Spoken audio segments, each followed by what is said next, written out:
Steve, and the Times has the scarcely surprising news that the UK terror threat has been increased due to the Middle East living here now. Yeah, UK terror threat increased due to Middle East crisis. The government's independent terrorism reviewer has warned that the risk of attack has increased. There's a good logic there. The ringleader for the London bombings on July the 7th in 2005 was motivated by events in Palestine. So you've got the logic around it. It makes a lot of sense. Our streets seem to be somewhat impacted by it. I mean, there's another thing that when this level gets increased or decreased, I mean, I'm not sure how much it impacts people's lives. We hear about it in the news. Maybe there's something behind the scenes. Say it, sorted. Yeah, but no one's going to go like, let me just check what the terror threat level is. I might not even see or say this one.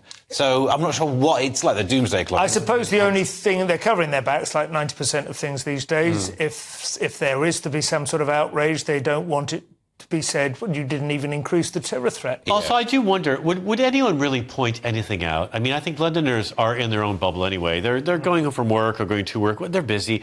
But if they saw something that seemed suspicious, would they really point a finger? They'd be so terrified, most people I know, of being perceived as being, paranoid or racist or something. Yeah. Why that guy? Why that woman? Certainly a fear, isn't it? At least with the police, it definitely is. I'd also do wonder whether, events have been moving pretty fast in some regards since early October, but I suspect that would have been part of the plan, wouldn't it? Don't you think?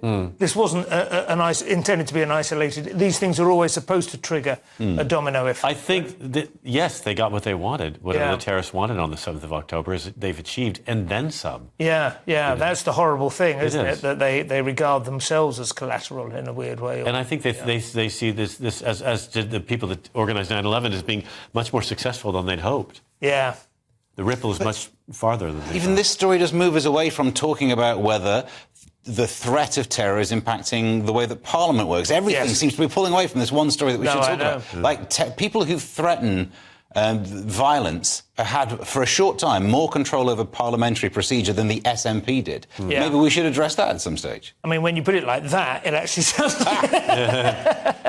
Not a bad thing, actually. Well, the credit...